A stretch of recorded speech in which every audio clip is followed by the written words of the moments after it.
রায়ে নাজাত মাসলা মাসায় মুফতি মুস্তাফা কামাল সাবস্ক্রাইব নেই। নাহমাদুহু ওয়া নুসাল্লি আলা রাসূলিহিল কারীম, আম্মা বাদ। এক ভাই জানতে চেয়েছেন যে বছরে 12 মাস, এই 12 মাসের প্রত্যেক দিনে কি উমরা করা যাবে না যাবে না, এটা হলো ওনার প্রশ্ন। এই প্রশ্নের উত্তর হলো যে বছরে 5 দিন ছাড়া আর যতগুলি দিন আছে সব দিনেই উমরা করা যাবে, কিন্তু বছরে 5 দিন উমরা করা যাবে না। 5 দিন, বছরের ভিতরে 5 দিন উমরা করা মাকরুহে তাহরিমি।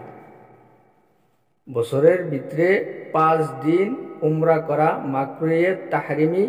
এই 5 দিন ছাড়া আর সব দিনেই উমরা করা যাবে। এখন কথা হলো, এই যে বছরে 5 দিন উমরা করা মাকরুহে তাহরিমি, অর্থাৎ বছরে 5 দিন উমরা করা যাবে না, নিষেধ। এই 5 দিনগুলি কোন কোন দিন? এই দিনগুলি হলো জিলহিজ্জা মাসের 9, 10, 11, 12, 13। এই 5 দিন উমরা করা নিষেধ। বছরে এই 5 দিন উমরা করা কি নিষেধ, অর্থাৎ মাকরুহে তাহরিমি। এই 5 দিন উমরা করা যাবে না, এই 5 দিন উমরা করা কি নিষেধ।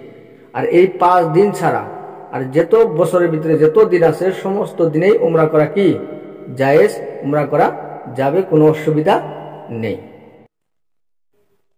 এই যে বছরে 5 দিন উমরা করা নিষেধ, বছরে 5 দিন উমরা করলে কি হবে? গুনাহ হবে। কেন গুনাহ হবে? এই জন্যই গুনাহ হবে যে জিলহিজ্জা মাসের 9 তারিখ থেকে নিয়ে 13 তারিখ পর্যন্ত এই দিনগুলি হলো হজের দিন। এই দিনগুলি উমরার দিন না, এই দিনগুলি হলো হজের দিন।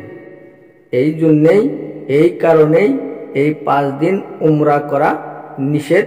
এই 5 দিন উমরা করা যাবে। 5 দিন ছাড়া আর বছরের ভিতরে যত দিন আছে সমস্ত দিনেই উমরা করা জায়েজ, উমরা করতে পারবে, কোনো অসুবিধা নেই।